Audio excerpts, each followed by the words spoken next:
Alrighty, today we're going to go ahead and pull the 6.5 Creedmoor back out. Again, speaking kind of like I did in the last Grendel video, it's getting around hunting season. We might use the Creedmoor to hunt some whitetails, so I picked up some of the 140 SSTs. Never shot any of the SSTs in this gun, so I'm hoping they will shoot pretty well. We've not found that magic bullet combination yet that really likes this gun, so hopefully this is it.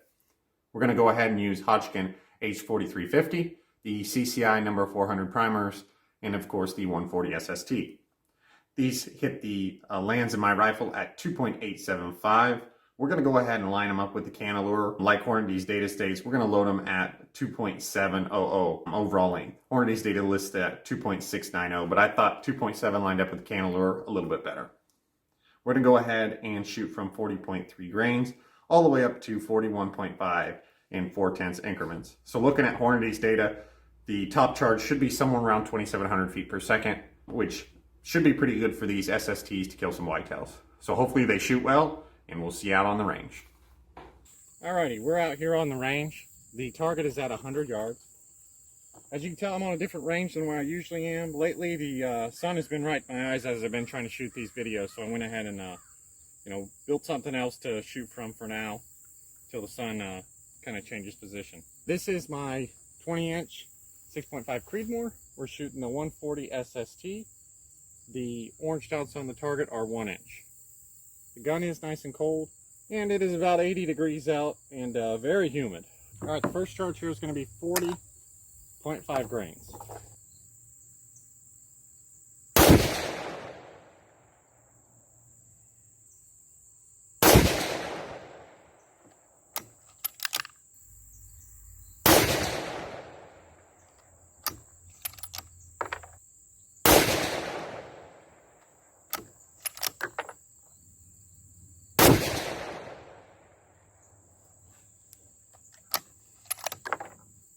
.9 grains.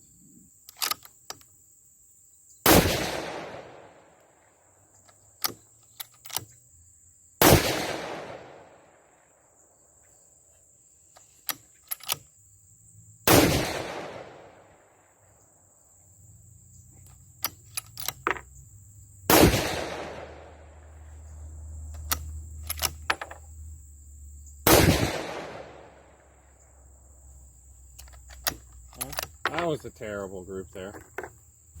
Alrighty, so after that kind of terrible group there, I'm thinking maybe, I usually preload the bipod on this gun. Maybe it makes me just a little bit more steady. So I went ahead and set that up here on these last two. Like I said, this is the first time I've shot off this bench, so I felt pretty stable, but maybe not just quite like I usually do. So let's try this then.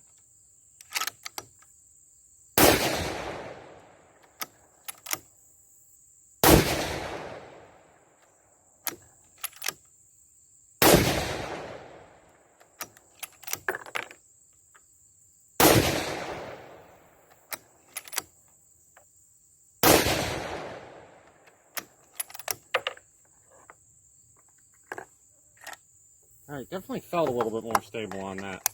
The way this Creedmoor's set up with the bipod and the light plastic stock, it's not quite as stable as my ARs. Probably should get a front bag as well, so you don't deal with that little bit of wiggle up there. But I think that did help. So we're moving on up to the last charge here.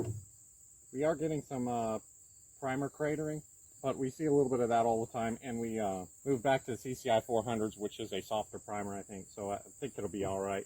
Okay, moving on up to the highest charge.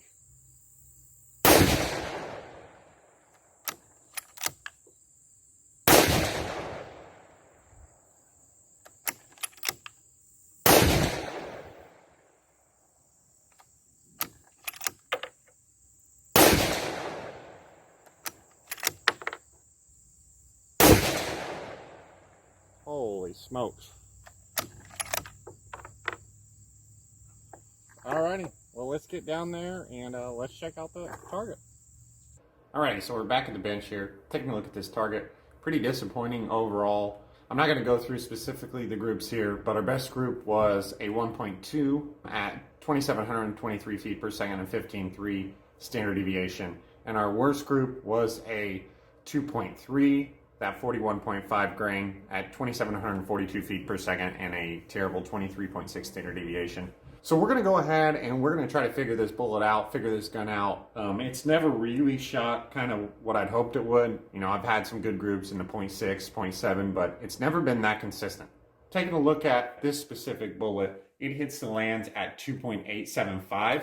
We were shooting it pretty short at 2.7. I think in the next video what we're gonna do is we're either gonna take 40.7, 41.1, or something in the middle there where our standard deviations were the best, and maybe shoot 3 different overall lengths, maybe some stuff closer to the lands. My rifle has pretty long magazine. I can get out to about 2.86 in my magazine, and still magazine feed these. We might give that a try. The other thing I noticed here, taking a look at the rifle, because of the plastic stock and kind of the way the bipod's mounted, there's a little bit more wiggle here than kind of what I'm used to in my other AR platforms. They're pretty stable on the front. So maybe this is adding, you know, a 1/4 inch to my groups. I don't think that it's responsible for some of those huge groups because I'm still pretty stable. But in the next video, we're going to go ahead and shoot off sandbags on the front and the rear in this gun and see if that helps a little bit as well. So hopefully these two things, you know, kind of improve our groups a little bit. Alrighty, so taking a look at the brass there, there's no flattened primers, there's no injector smears really. However, the primers are cratered, and at that top load of 41.5, it looks like the cratering is getting significantly worse. So we're going to stay away from that. In the next video, like I said, we're going to be down in that 40.7 to 41.1 range with some different overall lengths. So stick around for the next video, and hopefully we can tighten these groups up and start to figure this gun out. So thanks for watching, and we'll see you next time.